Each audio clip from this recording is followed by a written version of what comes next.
Okay, to solve the inequality, the first step that you want to do is get everything to the same side. Since I have my x squared here, I'm going to go ahead and move everything to the left side. That means I'll need to subtract x from both sides and subtract 2 from both sides. So over here, this will become x squared minus x minus 2. I'm still leaving my greater than because I did not divide or multiply by a negative number. That's the only time you change your inequality sign. Now on this side I have a 0.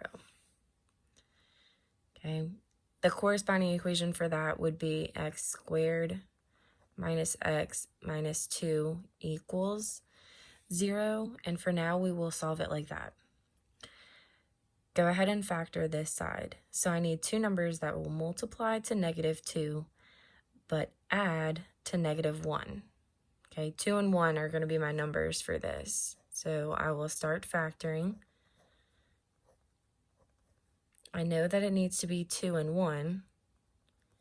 And because this number is negative, that means my bigger number needs to be negative. This one will be positive.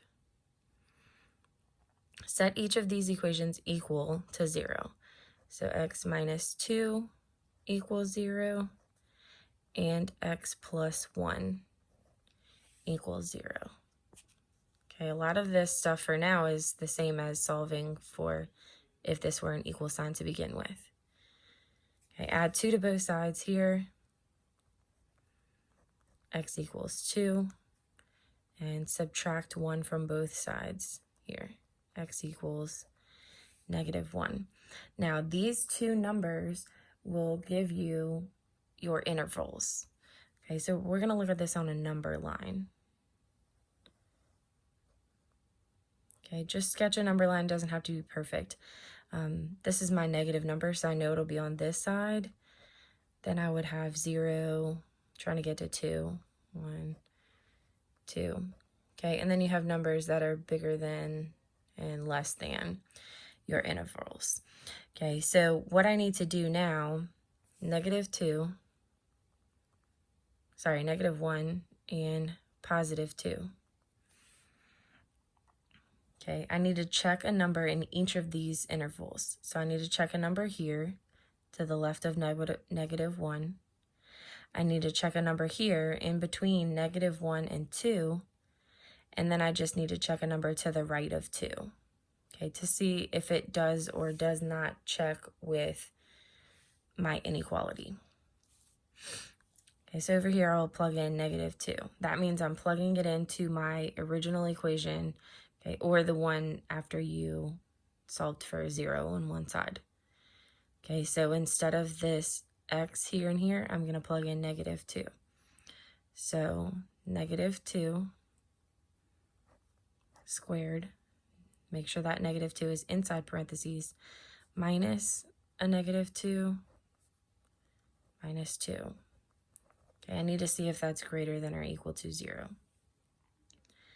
Negative 2 squared would be a positive 4. Okay, this negative times a negative, that's going to be positive. 2, carry the minus 2, greater than 0. Okay, 4 plus 2 is 6, minus 2 is 4. 4 is greater than 0, so yes, this checks.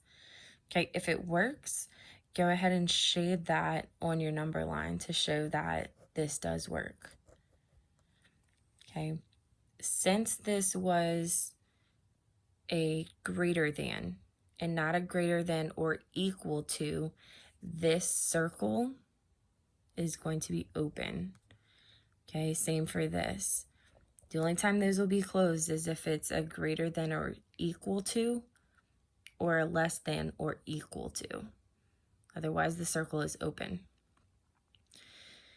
Okay, now I have to check a number in my next section. And the easiest one to always check is 0.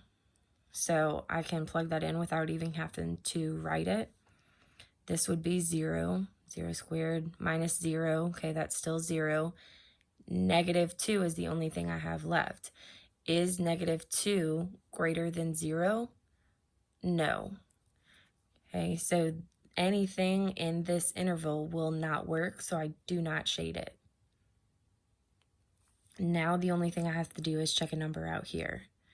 Okay, keep in mind I'm plugging it into this equation, x squared minus x minus 2. So that would be 3 squared minus 3 minus 2, and I need to make sure that's greater than 0. 3 squared is 9, minus 3 minus 2. Okay, 9 minus 3 is 6, minus 2 is 4. Yes, 4 is greater than 0. Since that 3 was here, that was a number in this interval, so I would shade this side as well. Okay, so basically you see that it doesn't work for these numbers in between here, but it does work for these. Okay, that's what I was checking for. So now to write your answer, you know that x needs to be less than -1, or x needs to be greater than 2. Anytime you have two distinct answers like this, it should look similar to this. If not, then this interval will work and these two will not. It'll be one or the other. You won't have these groups that work and these that don't.